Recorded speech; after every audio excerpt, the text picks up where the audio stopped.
Hello, everyone. Welcome to our panel on game royalties, the where, the what, and the how. On stage with me, we've got Martin Taylor, Cameron Lamb, and Marie Foyle. And they have a little presentation to kick us off about what game royalties are, because I don't know. I know a little bit, but we're about to learn a lot more. Amazing, thanks, Rad. I wanted to kick off just with a little bit of context and grounding, but obviously as we're talking, if you're anything like me, the retention of my brain is very much like a colander, so if you have questions, put them in Slido as you think of them. They will not stay, and we will get to them at the end. But let's start with just a little bit of contextual stuff on game royalties, just for Rad's sake, primarily. Because you all know. So this is us, and I think, we even lined ourselves up in order, which is great, because I don't remember making this presentation at all.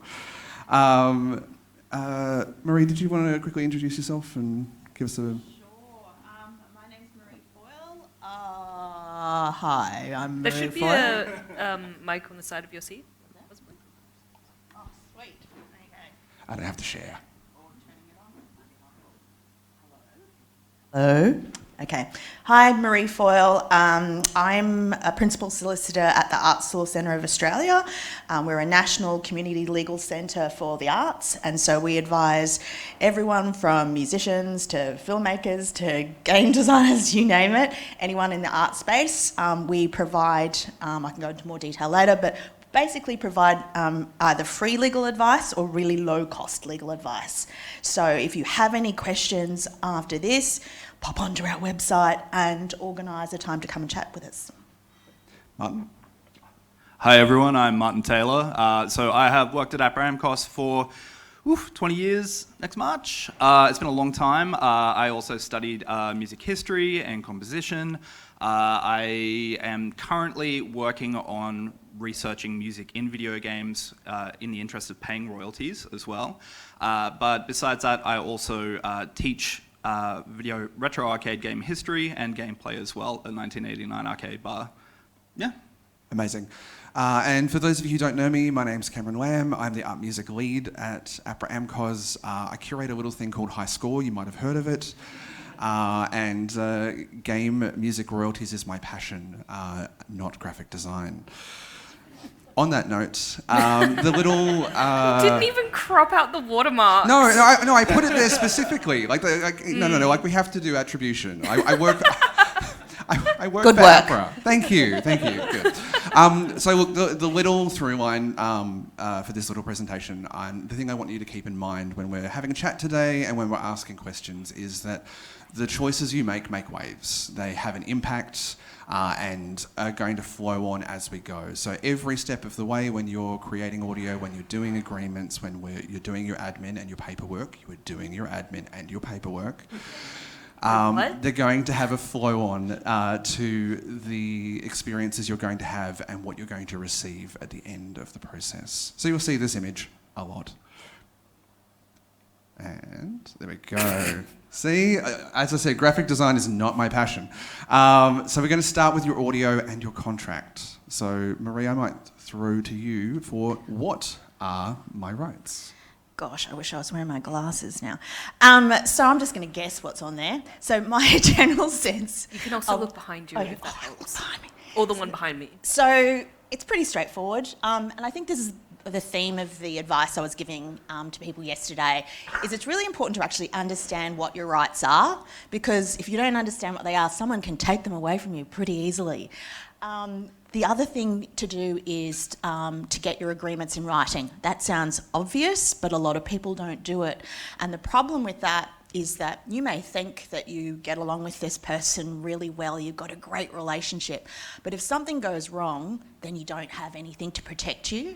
So we find often people, particularly at the early stages of their career, will have like conversations, they'll have emails, they'll have texts, and somewhere in all of that is some kind of an agreement, but it's just not clear enough for you to be able to rely on. So one tip I usually give people is, even if you're not ready to do the full-on massive contract, once you think you've finished having all the chats that you think you need to have, put it all in an email, everything you think you've agreed, and say, can you just please let me know if this reflects what we actually just talked about? And that way, at a very bare minimum, you protect yourself. Ideally, then, you would go to a lawyer and get a more full contract, but at least, that first step is going to go a long way to protect you. Obviously, do register your rights with APRA AMCOS, and I'll let APRA AMCOS speak about that a bit more. On the don't side, please don't give away more rights than you actually need to. A common theme yesterday was this concept of buyouts. Sometimes the people asking for these rights don't actually need all the rights that they're asking for. So you can actually question them. Why do you even need this? You don't actually have any intention of exploiting those rights. And the more that you understand about your rights, the more you can say, hang on, no, you don't even need that. I'm going to reserve those rights for myself. And maybe we can talk about that a bit later too, what you might want to be reserving. Also, be nice. Don't use anything that's not yours. It sounds obvious, but think about whether or not, what is it, are you being inspired by something? To what degree are you being inspired by something? Are you potentially infringing the copyright of another artist? And I think the last one says, don't sign anything without it being reviewed. The good thing that we do, amongst other good things, is we do actually review contracts at Arts Law. You have to be a subscriber, which is actually relatively cheap. It's $200 a year. You get one free contract review with that, one free contract template with that, and I think 5 telephone advices, all for that. So if you have a contract, scared of it, just come and have a chat with us. You'll see here a reference to our legal query form. So that's basically on our website. You just go on there, type up your problem, and we'll be in touch with you to arrange a time for you to chat with one of our lawyers. Information sheets. Again, on our website, so much good information, free information sheets on everything from basic copyright to contracts to moral rights, which is another thing a lot of people apparently are not as aware of as they should be. Definitely go and have a look at all the information sheets, all free online. And as I said earlier, we have contract templates which you can buy, which are again really reasonably priced. If you're a subscriber, you get one free, as I said, and further ones that you get for a really discounted rate as well. So I encourage you to pop onto the website and just have a chat to us. You don't have to have a problem to come and have a chat with us. If you just want to have a general understanding of your rights, just get in touch. And definitely I'd direct people to as well. There's 2 contract templates in particular for games. So especially when you're having those early negotiations and conversations, being able to have a template agreement of your own to lean on in those conversations, super important. I'm really grateful for Arts Law for creating those. And that's one of the things that we were talking about with a lot of the attendees yesterday, was the fact that sometimes you may well get a contract from someone that they've prepared, and you might have to, stick with it. But the good thing about having the Arts Law template on hand is you then understand what a good contract should say. So even if you're not using that template, you can then go, well, hang on, you haven't dealt with this, this and this in your agreement. I need to see that before I sign it. So the two contract templates that we were talking about was, I don't know if we've got references to them here, but the first one is a music license for games. So that's if you've already got music and someone wants to use that pre-existing music. And the second one is a commissioning agreement. So if someone is asking you to create music to a brief, that's the template you would be using in those circumstances. Can I offer 2 tiny things that I've learned from my sister who's a lawyer as well? Number 1, you can actually just change contracts with tracked changes and send it back even to big companies. You can say, I don't agree with this, I don't want this. And it's a negotiation. It's also up to them to come back and say, no, we don't want to do that. And also don't just trust that because the company is big that the contract will make sense. Sometimes Absolutely. There's stuff in there that doesn't make sense, doesn't apply to you, kind of isn't even really legal. So do read contracts and don't just assume that, oh, it's a big company, they've got it on lock. I'd also just really like to say here as well, I mean, this is just a great example. We've talked about it even before this talk here as well, but I think it's really relevant for those of you here and those of you who are watching from home as well, that if you're here already, while it's really, it can be intimidating to learn about this stuff, if you're here already, you should be. And it's not scary because we are all here. Like our job is to facilitate you learning this stuff. And you probably already know, if you're a composer or a sound designer, you are already doing your social media. You are already your own best cheerleader. And what we're talking about here today is going to be, getting you to upskill. It's not a scary thing. It's an exciting thing because it's the start of your path in this career. Yeah, and to jump in on that, I guarantee you, every single person in this room, no matter how you feel about it, I guarantee you know more about music copyright than any game developer. You are going to be doing some education work. So let's keep clipping along. So your contract is then going to echo out into licensing. And this is where we get into the super fun APRA thing, which I have to say because I'm an employee. But how do I get paid royalties? So the number one thing that you need to do as an APRA member, as a composer, as someone who creates sound for games, is register your work. If we don't know your work exists, we cannot pay you for it. We have a system in place which you can see behind us. If you are currently a member, you should have received an email about this in the last month as well. You may have even seen the insight session we did with Narayan Johnson earlier this month. No, last month. It's October now. Oh, good Lord. But very, very simply, we're looking at getting registrations for game titles, for OSTs, and for synced tracks. And this system is going to be in place until early next year, where we're going to be launching a brand shiny new cue sheet portal specifically for video games. I suppose that's where I come in. But yes, hooray! Clap, Martin. Be excited. Yay. Clap, damn you. No, it is very exciting, and it is something that I'm really happy that I can talk about here as well. I was hoping to be able to have some slides to be able to share with everyone, but I literally only just got to see what it looks like on Thursday afternoon. But what I can confirm is that it is very exciting. We are going to be aiming to capture more data than we think we need at this point. So what I can tell you about what I've been doing and working on is I've been getting sales reports, from a large company to be able to go through looking at downloads and then identifying the tracks in those games. So there's going to be certain things that I can and can't talk about, so I'm going to do my best, and Cam, please kick me. Hello. Yeah, thank you. We should have got the boots from Sam's Boots. No. But no, so what we do and what I have done historically, so for those of you who don't know too much about games royalties, if something is sold, broadcast, downloaded, streamed, we keep track of that through a variety of means based on whatever the line of business is. And then when you have registered your work, and we have it in our system, sometimes we'll create dummies, but hopefully you have registered yourselves. We then know what the ownership is, and then we can pay out the royalties based on the amount of money that was taken from that. So that's the very basic version of that. Right.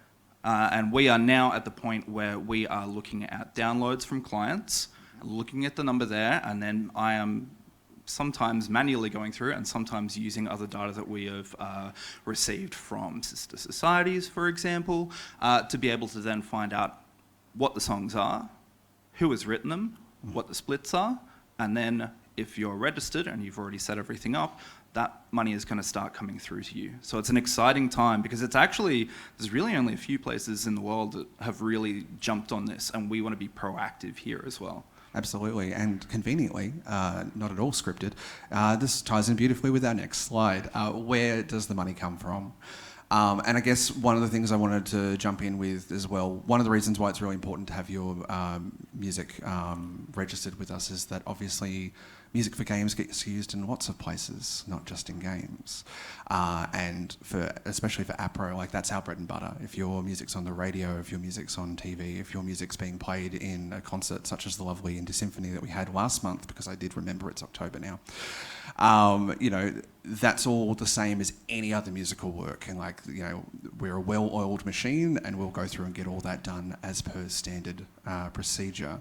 But what Martin's referring to is game-specific usage. So excitingly, the licenses we have in place at the moment cover the PlayStation network. So important note, APRA AMCOS licenses within Australia and New Zealand, so we're responsible for this territory. There are a bunch of different collecting societies all over the world that take care of their own territories, and we have reciprocal agreements with them.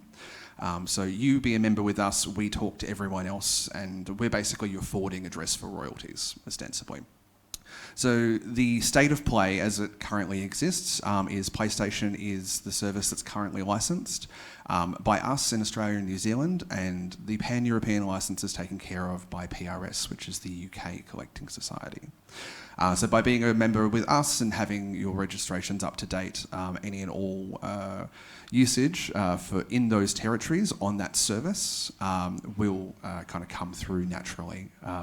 Obviously, in the grand scheme of things, I know we were speaking just before that this is a 40-year-old industry. In the grand scheme of things, in terms of music rights and royalties, this is still a really fledgling distribution and license.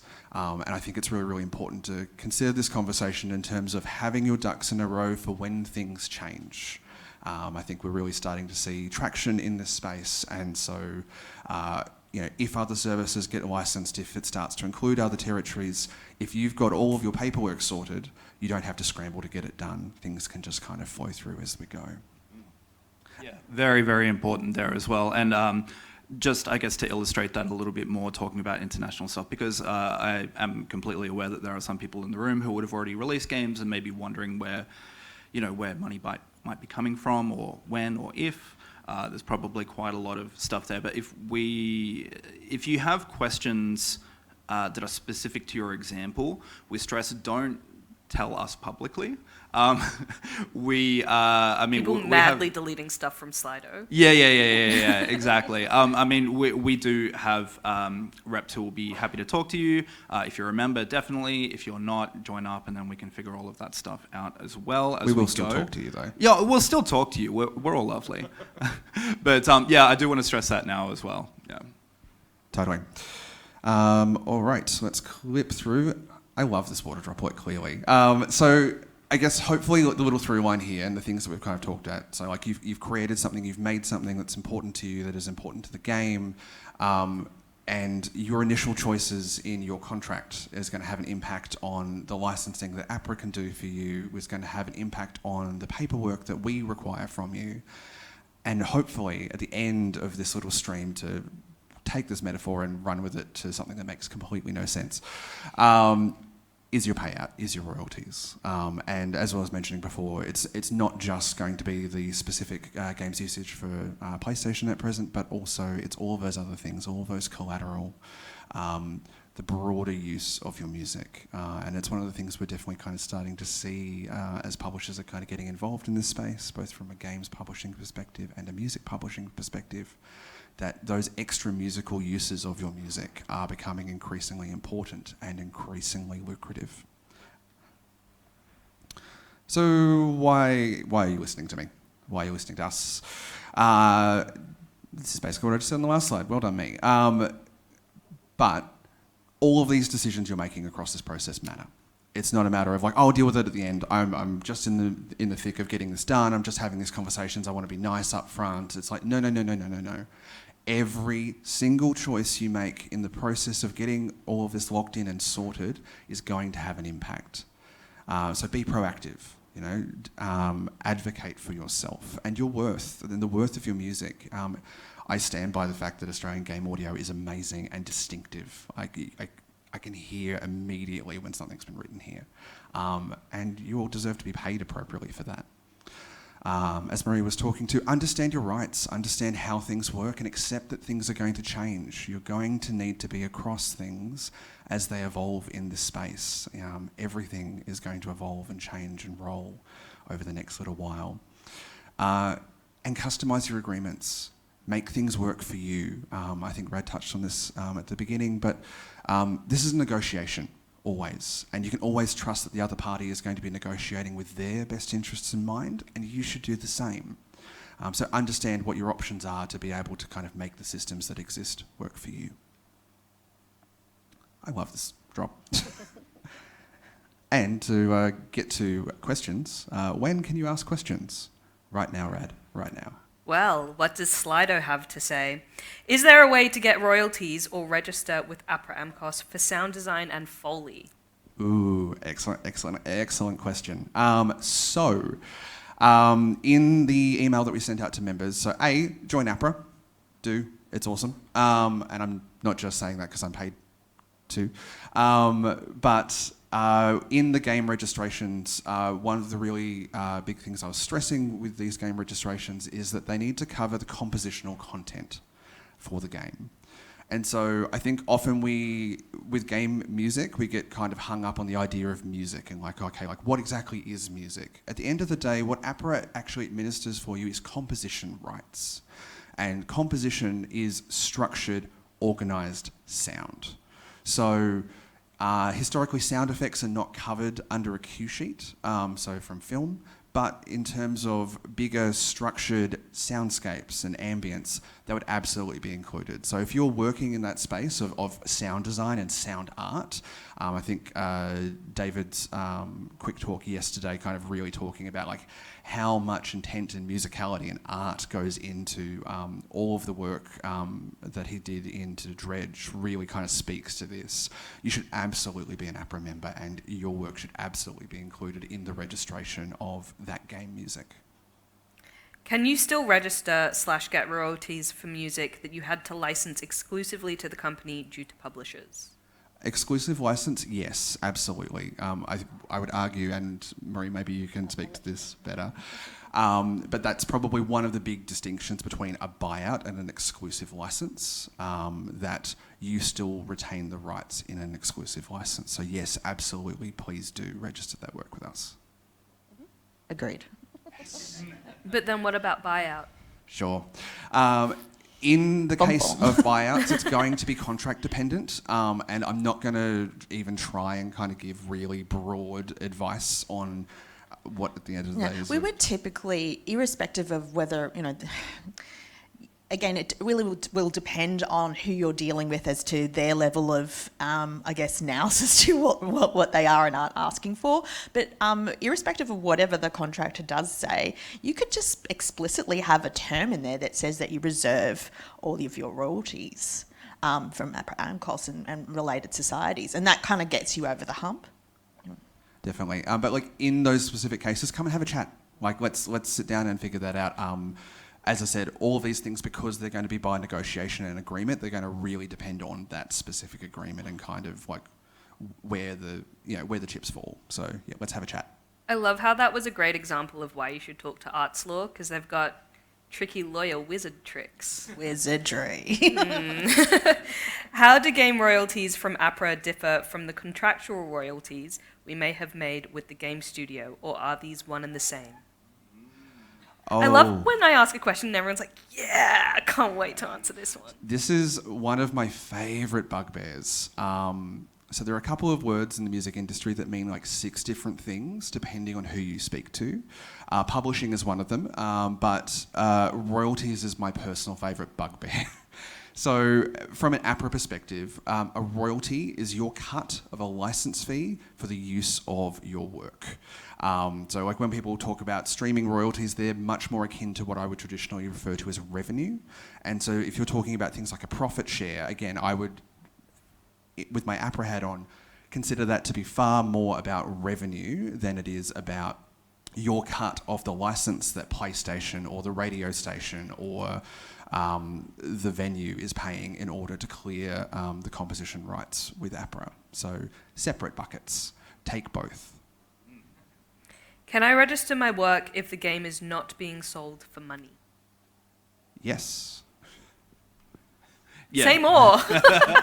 In short, yes. And this goes back to you don't know what's going to be happening in the future as well. So Yeah, again, I'm telling myself right now, don't talk about certain things. No. But yes, in short, because it is their, to give even broad examples that I know I can talk about, is that there's a chance that your track might be on a game and then someone really loves that game and that person is in a band and they decide to do a live version of that. There are means of public performance that are outside your control and outside of the control of whoever the game seller is or the publisher is. And if that's already registered, then that's great. When we receive data to pay out, you might not even be aware that this is happening, but you'll start getting money if that is registered. And I'd also point out the separation here. So the platform is responsible for the APRA license. So it's whether it's sold or not is irrelevant. And I guess to maybe draw an even broader example, if we're talking about CD pressings, you remember those? Even if you're giving that CD away for free, you are still responsible as the person making those CDs to pay the people who created that music. It's not your choice to give away someone else's music for free. They still have a right to be paid, regardless of what you choose to do with your business. And just to clarify, it doesn't cost anything to register a piece of music. You just go on and do it and it's done. It is absolutely free to join APRA, and it is absolutely free to register your entire back catalogue other than the time you'll spend doing it. Yeah, and indeed, do register the back catalogue. Don't even think about the stuff that you might be working on now as well. Take the time to go through. If you are confused about any of it, contact us as well. You can phone call, you can email. If you're lucky enough to live close to an office, you can even talk about coming in as well. And in fact, our office is literally down the road here on Oxford Street. So please book in for us first. Please don't drop. Yeah. Don't just turn up. Don't just turn up. Cameron! Oh, again. And I also want to ask, are there any downsides to registering? Do you give away any of your rights by doing so? Is there anything that you need to be aware of when you register a piece of music? Sure. Downsides, no. But you would say that. Yeah. But for the sake of clarity, it's worth noting that you are assigning rights to APRA when you join. So you're assigning us the right to collect royalties on your behalf. And we were speaking about this before. This is also something really important to bring up in contract negotiation as well, is that your agreement with us actually predates your agreements with anyone else that you're signing. So at the end of the day, it's a really good point to bring up when you're having a conversation with a developer or any other licensee that's but I'm an APRA member, I've appointed them, I've assigned them my rights to collect royalties on my behalf. So actually, I don't have those at the moment. They're with APRA, so they can do their job. So just something to kind of bring up in that kind of process, and one of the reasons why an exclusive or non-exclusive license is a far easier prospect in those sorts of conversations. With this new game music feature, will it come through on the same royalty distribution PDFs as other mediums? Will you be collecting payments for indie games? I'm talking so much. I'm so sorry. Yes, so it'll come through as per any of our other distributions. So for anyone who's an APRA member in the room, you're probably very used to quarterly payments and then magical surprise international payments popping in the months in between. So it goes through exactly the same system. You're registering your works in the same system. Even when we start looking at a new Q Sheet portal, it's still going to be going through the APRA infrastructure. So in terms of your payments and how you'll see those come through, absolutely. And I guess I'd stress as well, when we're talking about royalties and licensing, we're talking about the platform that they're available. So it's not going to be a matter of this game isn't, a AAA game, so it's not going to be licensed. It is your share of a license fee, and as Martin pointed out, that's going to be distributed based on the number of downloads. So, for example, if Minecraft is downloaded more than your game, it is, they will receive more of that license fee as a royalty. But it doesn't matter whether it's indie, it doesn't matter whether it's AAA. If the service is licensed, that royalty is going to be distributed based on everything that's used within that period. Yeah, indeed. And to elaborate more as well, if you are unfamiliar with the APRA distribution timetable, usually for performing rights. We've got January, we've got April, we've got July, and then October. So that's the sort of quarterly basis that we do that on as well. And also, don't be dismayed if you are not receiving things for music that you have written. Certainly looking around the room, there is a wide variety of ages, and that probably also implies that a number of games you may have worked on might have been quite recent as well. So information that I can share is that we are working through a backlog, and we have had agreements. We're doing settlements for years in the past as well with Sony, so that is taking up time. But I can also confirm that we are, per quarter, we are making our way through, almost a year's worth of data as well. So we are working really hard and dedicating resources to making sure that we are up to speed, and that our new composers, as well as people who have been doing this for a career for a long time, are going to be represented as well. We've already touched a little bit on some of this one, but I think it's worth going over again for clarity's sake. I've already written the music and the games have been out for a while. Can I still register for royalties? And do you get paid from the release or registration? Yes, you can. And yes, you should. But I think one thing that Cam, you and I discussed as well, if you are registering, if you have a game that's about to come out and you have works on that, one thing I suppose to be careful of is waiting until, it might be an idea sometimes for something new. Look at your contract and see if there's a non-disclosure agreement aspect of that. I mean, Marie, you can probably definitely talk about this as well, just to make sure that, you're covered as well. But having said that, I mean, you can still register. We backdate royalties, and this is true across the board. Basically, generally with licenses, when we receive things for works that aren't yet registered, we'll create what's called a dummy work, just as a holding place of going, hey, we know this thing exists, we just don't know who did it. And so that'll sit and kind of wait for you to do your paperwork. So absolutely, basically, you'll be paid from the time the work was created and is available and is being downloaded, with the caveat that obviously licenses cover a particular period. So I think the important thing, and I cannot remember the years, and I really should, the PlayStation license is backdated a few years, so it's not just like, oh, okay, cool, we're going to do it from today. There's a bit of a back catalogue there as well. So just in terms of historical game royalties, like there will be a cut-off. At the end of the day, if a service isn't licensed before a certain time, then there aren't royalties available, and this is going to be the same for territories where a license is not yet in place. But if you haven't registered something and it's been out for a while, register it, and you might be surprised by the money that's sitting around waiting for you to do your paperwork.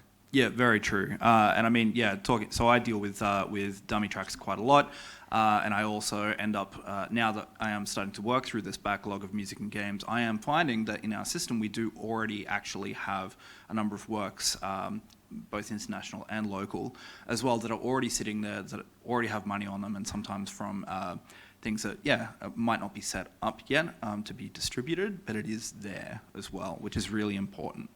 So I would also say as well, if you are registering works, you can also kind of just actually ask and go, hey, do I have any more, money? I worked on this game, and that is something that we can look up as well. That's a really great way of going like, oh, maybe I didn't write all of the music for Minecraft, so I don't know, whenever you get the time to get to me, it's like, no, we don't need to rely on that whatsoever as well. And that is, we do service our local members first and foremost. So if you ask us, I mean, we look this stuff up as well.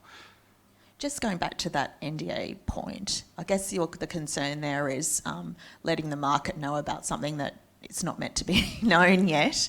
So I guess if you do wait to the release date, you're good to go. Yeah, yeah, and then, there's always going to be a delay in royalty payments as well. Realistically, it's going to take time for the data to get to us from the service, and then we have to process it, and then we have to do the whole money thing, which takes time. And this is doubly true for anything international. So especially if you're looking at like UK or European royalties, just bearing in mind that they have to do the whole process, they have to send it to us, we have to do that whole process. So like domestic royalties, I normally say expect to start seeing them 3 to 6 months after usage, roughly. International royalties, 12 months is kind of a good place to start kind of kicking tires and going, oh, okay, but where's my money? But yeah. Yeah, sorry, Cam. I really should have elaborated there as well. It is, it can take quite a while as well. And as we said as well, while we are working with PlayStation right now, we are trying to bring other people to the table, of course, as well. But we cannot make promises in that regard just yet as well. So we can't, talk about other companies just yet. Having said that, multiple companies will, if you've got something for sale on PlayStation, chances are it's probably for sale on other platforms as well. And if you have registered those works, you don't need to register for every client that it's going to be selling on as well. So, this is, again, setting yourself up for the future by doing this now. I feel like you've just answered this question, and so I feel like I already know what the answer is going to be, but I'm going to ask it anyway. You mentioned PlayStation Network. Are there currently talks with Nintendo and Microsoft to get them on board too, and would it be different with Steam or Epic? I think there's an NDA involved here. I'm hearing no comment. Yeah, but look, as I said before, best practice for you, I guess, is do the paperwork while you're thinking of it, so it's done. There's so much going on in this space globally that I think the best thing most of us can do is, like, if we think of it, do the paperwork then. I'll do it later means that I'll be chasing you in 2 years for you to do the paperwork. If it occurs to you to do it, just get your registrations in, do the backlog, and so that when things change, you're poised to get paid without having to do frantic paperwork. It's like intuitive eating, but it's intuitive paperwork. Like, do it while the winds take you. Yeah. I mean, kind of honestly, and this kind of sounds silly, but the best time to have registered your tracks is yesterday. It's before you think that it's going to be a career for you as well. If you, it was wonderful with Yoko Shimomura talking about how she has imposter syndrome already, and that she still. And I suppose can't talk herself up in certain ways. I'm sure that is true for everyone in the room. I looked at everyone looking at each other and themselves, and it's like, no, you are worth it. Like, it is a hurdle to go over, because when you do that, it's like crossing the threshold. It means you're acknowledging that you're starting a career in this. It's not maybe just a hobby. And it's an exciting time. It's not something to be intimidated by, because we are all here to help as well, And also, speaking to the last discussion as well, talking about community as well, I mean, you're all here to network, and we've had networking events, but keep it going beyond this as well, because you will find people all around you who can help, Obviously, don't sign any contracts with them unless someone's looked at them. But, it's just a good thing to remember. I have a question out of balance and curiosity. Are APRA AMCOS the only people that you can assign your rights to? Is there anyone else, like in Australia? Should you also be looking at overseas licensing people to collect royalties there? Yeah, sure. So APRA AMCOS is the only collecting society for Australia and New Zealand. As I mentioned, there are collecting societies and territories all over the world, and we do have reciprocal agreements. So regardless of whether you're a member of us or, for example, with PRS in the UK, we all have reciprocal agreements. It's one of those things I often speak to royalty collection about, like a postal address. Like, you want to be a member of a single collecting society. You want all of your mail, all of your money going to one place. But yes, you can be a member of any collecting society you wish. Only one of them runs and puts on highscore, however. And that would be, which one was it again? APRA AMCOS. And obviously we're based here, and we have a pretty good understanding of the local industry and what goes on. But yes, no, if you're visiting, or if you're already a member of another society, just because you're not an AMPRA member does not mean you're going to miss out on games royalties in Australia and New Zealand. We do have those reciprocal agreements in place with most collecting societies worldwide. I like that. It's like just a little bit less admin and thinking. There's just one, and they talk to everyone else. You don't have to worry about it. If one of your works is performed live from another band/ensemble, how would you know that it was performed so that you were able to receive royalties? Google Alerts. Really? So I talked to my day job is taking care of classical and jazz and sound art, and a lot of classical composers don't perform their own work.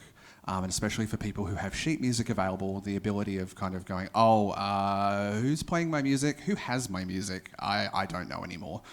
My number one recommendation to people is to just set up some automated Google searches, because the great thing about people doing gigs is that generally they want to advertise them, and they're going to be screaming from the rafters that they're playing your music.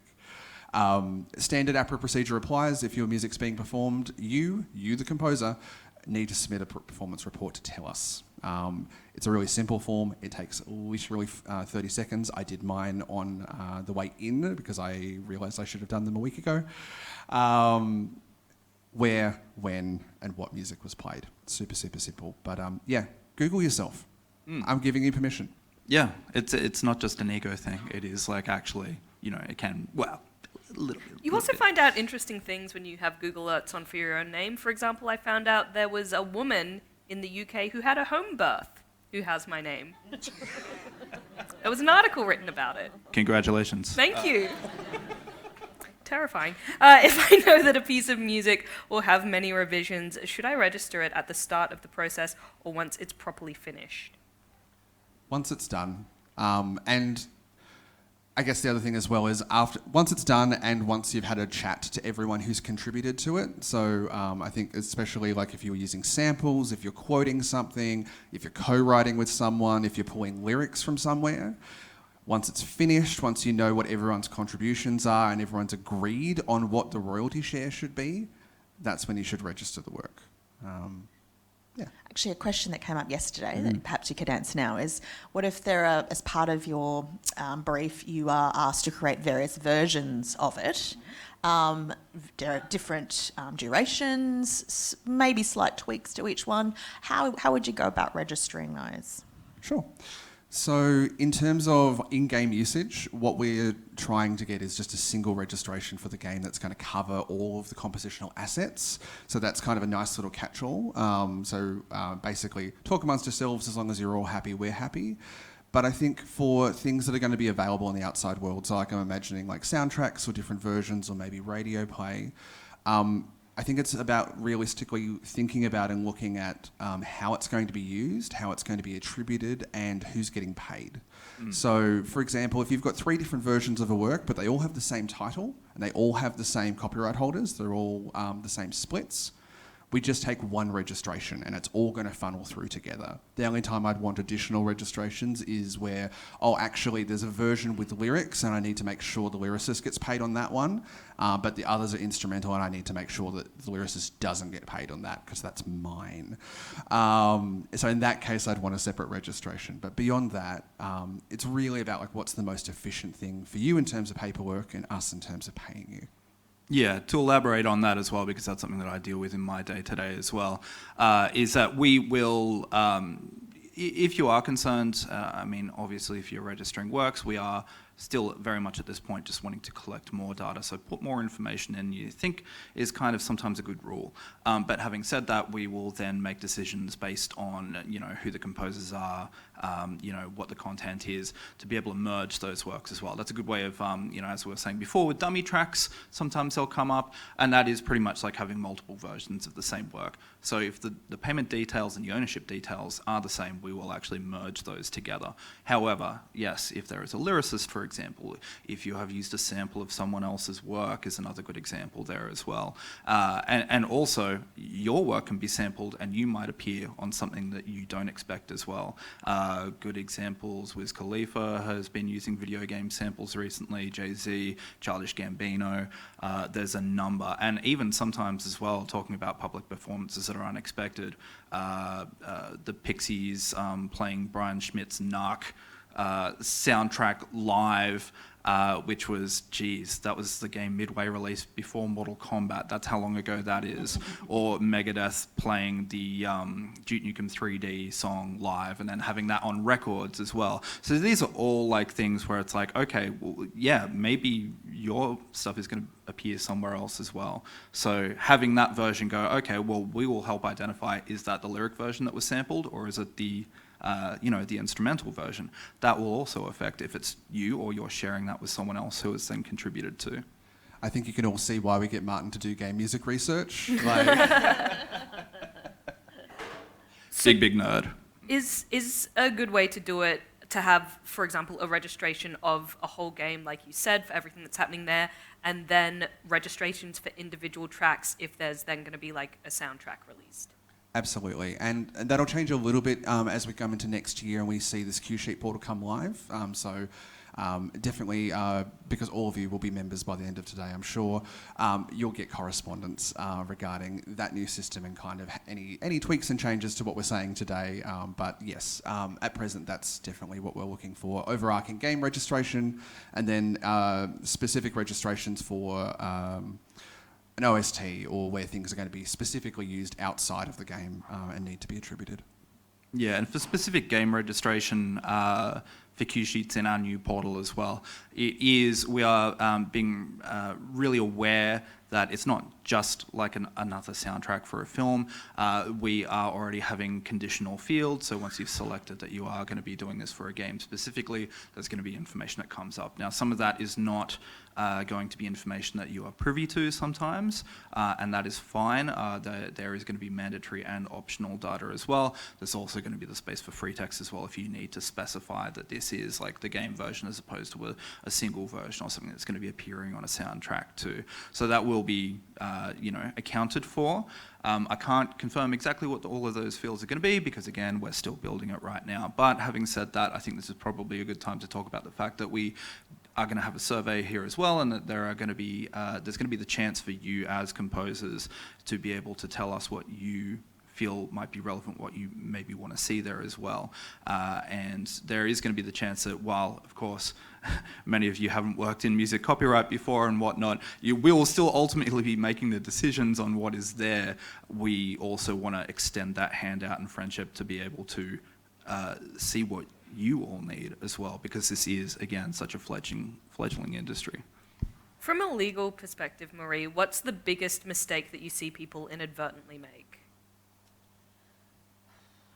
Not contacting Arts Law. No, literally not having a written contract. It's really common in so many areas, and it is that thing, particularly when you're starting out, and you might be starting out with a mate who's, it usually often is a mate, and you think, oh, we're mates, it's all good. And if anything, if you want to preserve your friendship, you just have that chat straight up. Let's just make sure we're still friends at the end of this. That's why we're doing this. I care about you. Let's do this. Make sure we don't ruin our friendship. That is a huge, huge thing. What are we even? Yeah. What do you mean to me? As everyone knows, divorces can be messy, and so can working relationships. Does APRA AMCOS cover Netflix streams or YouTubers streaming your games? I feel like you've just hurt Cam with that. No, it's fine. No. I'm just figuring out where the line in the sand is of like how specific I want to get to. Oh yeah. So I'm gonna just throw a really broad thing here and like come and have a chat if you want to talk like nitty-gritty specifics. Realistically, in any of our distributions, if we've got a work registered and it's being used, that's kind of the starting point. So I would definitely have that registered. I know one of the things. Actually, let me step this back 1 second. One of the really important things that we speak about a lot, but I think people forget, is that you do actually have the ability to customise your rights with us. So like we're very cognizant. We're the one collecting society in Australia and New Zealand. And so you do have the ability to license back. So those rights that you've assigned to us, you can license that back, and I will pointedly say you can license back so you can do the license. That's not a like, oh, I'm going to license back and give it away for free. You can, but ostensibly the point of a license back is that like you want to handle that license and that negotiation. So bearing in mind as well, you do have the ability to kind of customise your rights that way if that's a path you want to go down. Again, that's a very, very specific conversation and one I'd much rather have one-on-one and talk through specific cases. But I guess kind of coming back to things like YouTube, one of the things that we're very, very cognizant of and aware of in this space is the importance of organic marketing and organic reach for a game and a product. And the last thing we want is for any musician's work to be a liability to that business model. So there's definitely a conversation to have with us as well around that sort of claiming process, and it's the same sort of process you're going to be having with your distributors when you're doing your RST and all that sort of stuff. So I think that's kind of enough of a groundwork. And again, if you've got specific questions and cases, like definitely come and have a chat to either myself or any of the other APRA reps here today or over the next little while. Getting legal advice is something that can often be daunting, seem very expensive. What should people do if they're concerned about the cost? I think we know the answer to that one. It's free. But also if they've got, for example, one contract revision or overview, what's the threshold? When should they pick, like, this is the contract that I'm going to get someone to look over? Oh, look, I think I'm biased. I think every contract should be looked over, to be honest. So I think, and really, honestly, the sooner the better, because if it gets too far down the negotiating track, it's a lot harder to pull back from whatever you've agreed already. So I think sometimes if you're even starting a conversation with someone about a contract, it's not a bad time to come and have a general chat with us first, which is just a free chat. And we can talk you through what you should be asking for. So before you even get the physical contract, you'll walk into the room or the Zoom chat or whatever, knowing what to ask.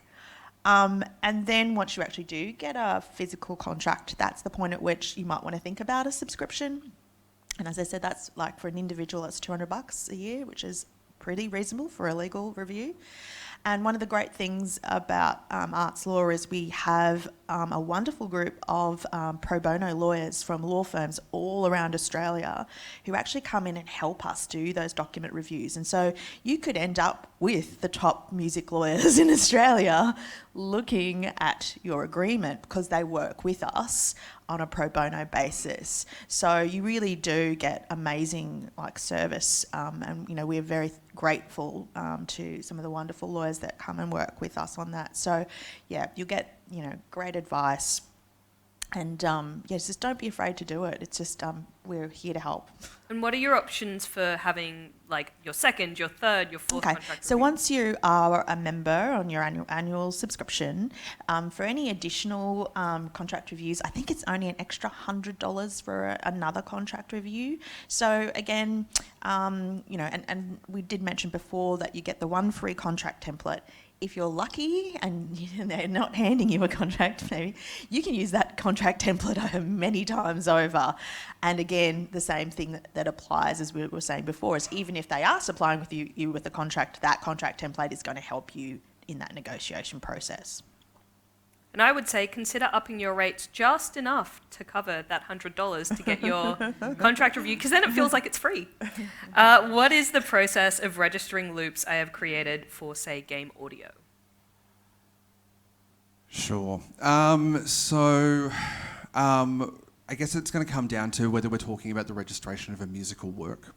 So one of the things that we don't look at for APRA is kind of like components. So if we're not talking a full, if we're not talking a full independent musical track, or we're not talking a full game where we're saying that registration is going to cover all the compositional assets, that's when we're going to be starting to look at things I think where you're licensing components and bits and pieces that would either take place in the work registration sort of space of having that conversation of who's contributed what to this track. But I think the other side of this as well is also what terms are you licensing those loops out under, would be the other thing I think as well. If you're providing something that's available to a bunch of different spaces, what terms are you providing that under, and what precedent are you setting in terms of your expectation of royalty return, and the person who's purchasing or using those loops, what's their expectation of reporting in that space as well. Is there any point submitting a performance of a work to APRA AMCOS if the performance was entry by donation / free entry / not-for-profit? Yes. Always yes. Again, a really, really important thing to cover. The license license fee will most often for a live performance come from the venue. So one of the most prevalent licenses in terms of live performance is an annual license for a venue that is a blanket license that lets them do whatever they want, because the last thing I think all of us can kind of appreciate is us wanting venues, in addition to everything they do, doing a mountain of paperwork of every single thing that's been played in their venue. So when in doubt, put in a performance report. It is literally, and I'm not kidding, it is literally 40 seconds, and you might get paid. Depends how fast you type. Type faster. Yeah, I mean, there's blanket licenses for venues. There's a number of ways that can come through as well, because yes, we save the the paperwork by not having to get them to report every single song that's played there. Or we now also have music recognition technology for some venues as well, which is great. But we also have things like live performance returns for bands as well. So if a band is playing a song and then decides to do a video game cover, because they're already putting that live performance return and going, well, we played these songs, this was a cover. And then when we find out what that cover is, then that also will get paid, and that comes out from that blanket license. It's a great reason to have your works registered so they're in the system. Yeah.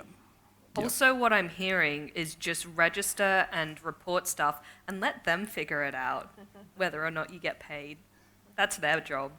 What do I do if I've sold the rights to a game to a company with unregistered music? Come have a chat.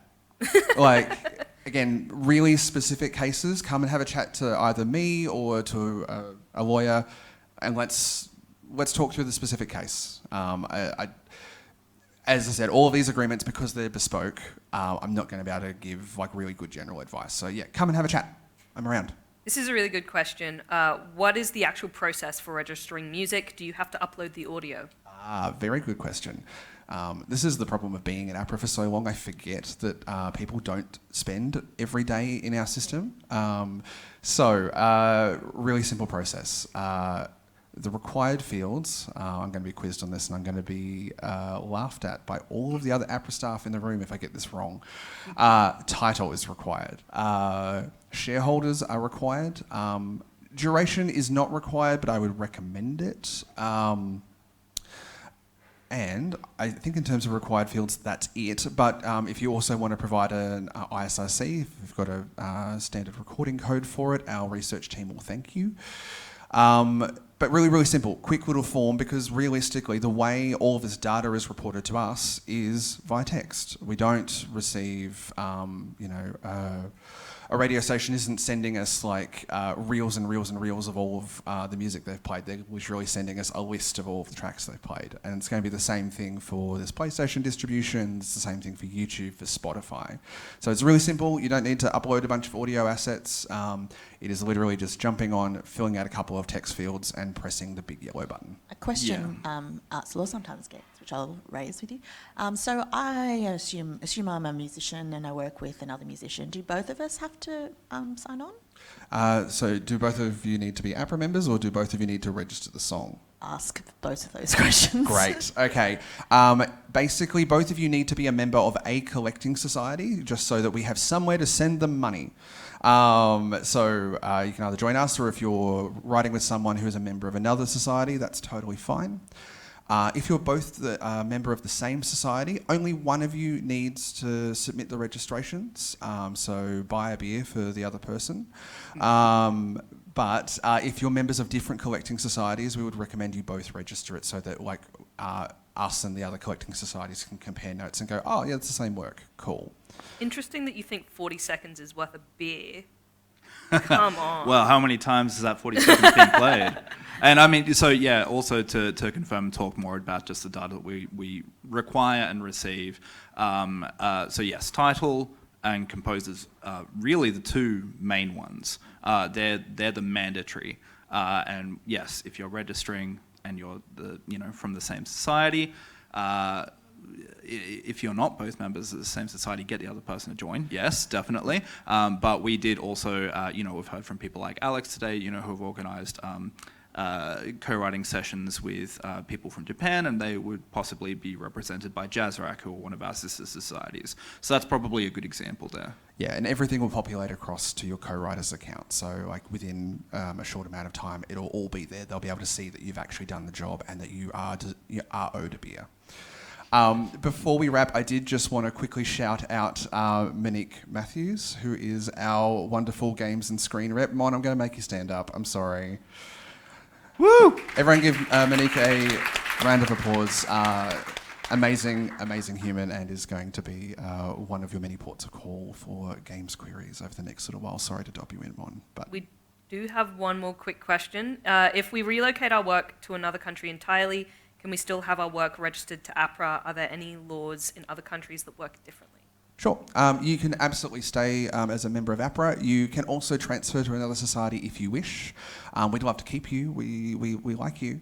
But no, you can be a member of any collecting society worldwide. Yeah. So, but if you're already here, like, we're again happy to keep you, and we run high score, so we're the best. Wonderful. Thank you so much. And remember that they will be around if you have any further questions. All very lovely and all very willing to have a little chat with you. So.